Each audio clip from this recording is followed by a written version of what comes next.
नमस्कार मित्रांनो, मी श्रीकांत. आज होती दीपामावस्या म्हणजे उद्यापासून सुरू होणारे श्रावण.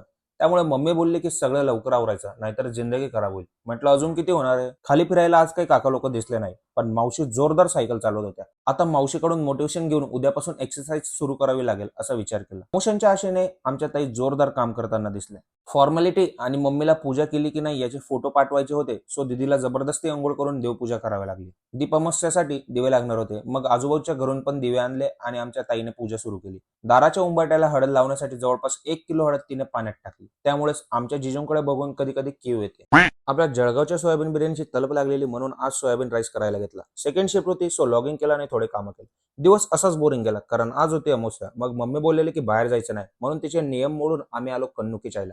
थोडा ऐश्वर्यपणा दाखवून आम्ही आलो घरी.